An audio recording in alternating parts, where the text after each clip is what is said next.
Magandang gabi po. Magandang gabi sa lahat. Luzon, Visayas at Mindanao. Magandang gabi po. Welcome to Leonardo Comments. Ah, Pag-usapan natin itong mga kabuluhan na nangyari sa Senado nung May 14. Yung sinasabi lang barilan daw sa Senado. Sino bang nagsabi na may barilan sa Senado? Totoo man. Walang barilan sa Senado. Wala. Kasi pag sinabing barilan, mayroong dalawa. Mayroong dalawang tao o dalawang grupo na parehong may baril. Di ba? Na handang pumatay o handang magpakamatay. Ganyan ang barilan. Pero doon sa Senado, ang nangyari doon sa Senado, walang barilan doon. Yung Sergeant at Arms doon, na si retired General Mau Aplaska, ay siya lang ang nagpaputok. Siya nagpaputok. Nagbigay na ng warning shot. Warning shot, ang daming bala na gamit. 37 yata ang bala yun. Anong warning shot? Bakit? Ito ang tanong ko kay General Aplaska. Bakit ka magbibigay ng warning shot sa mga NBI agent? Anong tingin mo sa kanila? Mga abogado rin ang nasa NBI.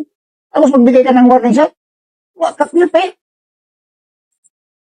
NBI agent? Ibigyan mong warning shot? My God. Para ka namang guardia na hindi nakapag-training. 37 ballots pa, naubos. Pero, ako naniniwala na hindi ginawa yun ni Mr. Aplaska. Ginawa yun dahil inutosan lang yun. Ang nag-utos sa kanya dyan, siyempre, yung mataas sa Senado, yung bagong upong Senate President. At si Mr. Aplaska naman, sumunod din. Bakit sumunod ka? Alam mo naman, Mr. Aplaska, na mali mo, likha ka ng kaguluhan dyan sa Senado, pero mo magpaputok ka ng ilang beses, mga 37 ballots yata yun, naubos mo dyan para magpaputok. Diba, nakakatakot, maraming tao magugulat doon. Bakit mo sinusunod yun?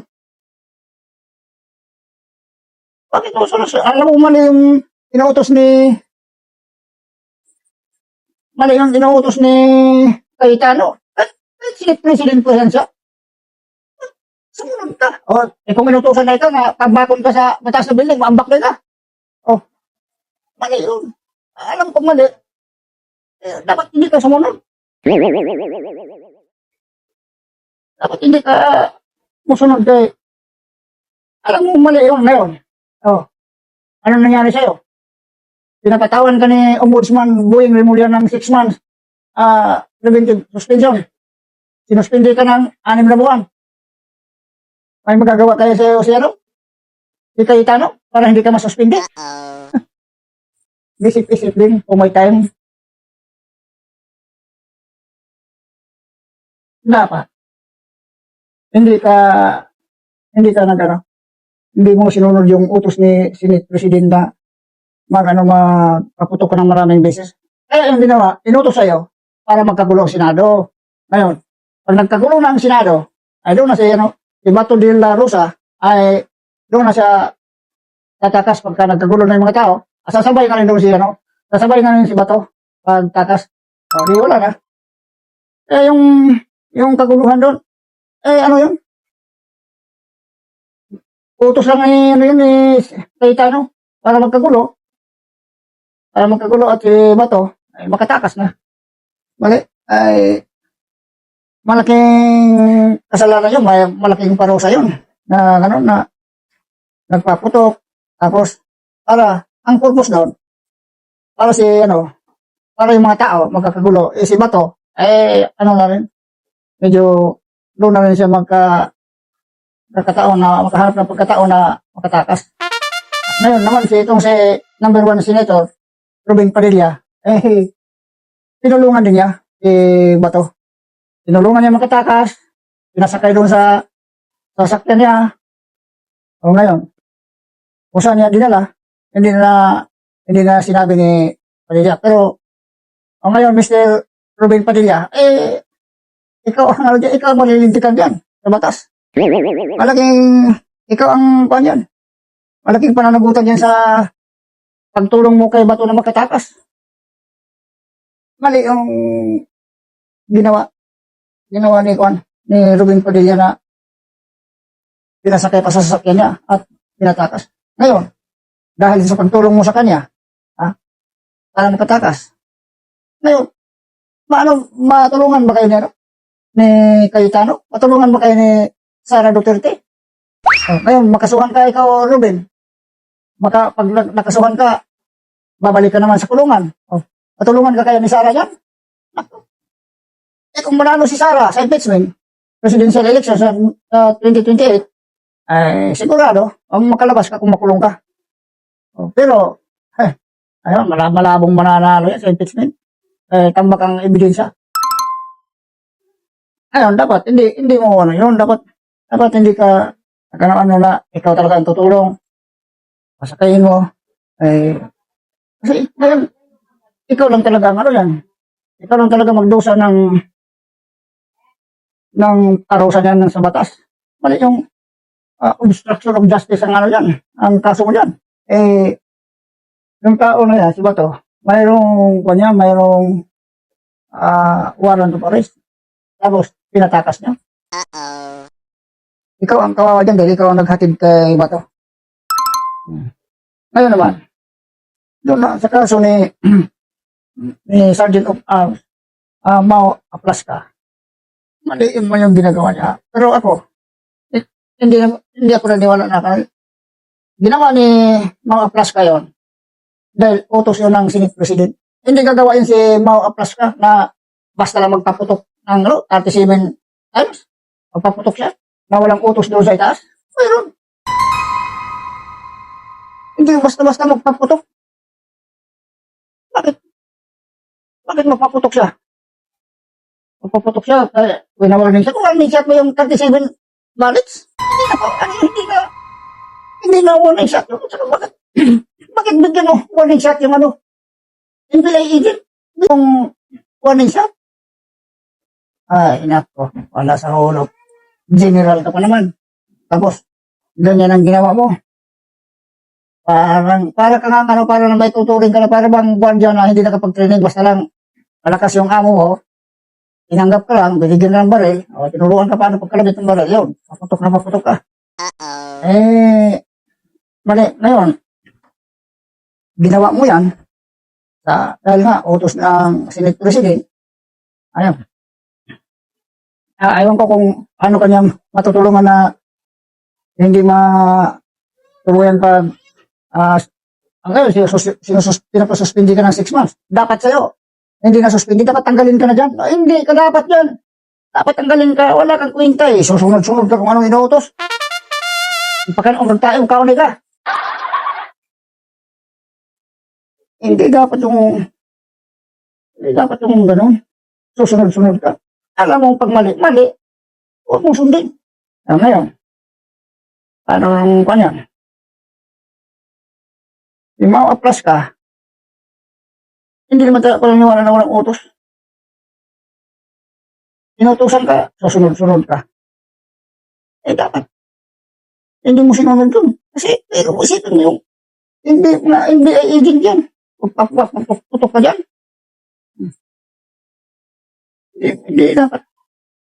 Hindi ka dapat na sumunod sa utos na pag mali. Kahit na tanggalin ka, okay lang yun. Walang problema pag tinanggal basta hindi ka makasunod sa maling utos. Ngayon, itong yung sinabi nilang barilan. Wala nang baril talaga. Si Mau Aplaska lang yung Sergeant at Arms na nagpaputok. Walang barilan doon. Wala, siya lang. Siya lang ang nagpaputok. Kaya walang sabing barilan kasi ganun. Paano bang drama ba nila ni Cayetano? Ako sabihin ni Cayetano, the Senate is under attack. Under attack. Sabihin niya ng gano'n. Inaatake ba kayo ng ano yan? Inaatake ba kayo ng mga abusayap? Wala namang wala namang ibang tao doon na grupo na armado. Wala, na NBI din lang yung mga doon sa sa GSIS building. Malapit din doon sa Senado. Tapos, sabihin ni Cayetano na, the Senate is under attack. Kalukuhan yan.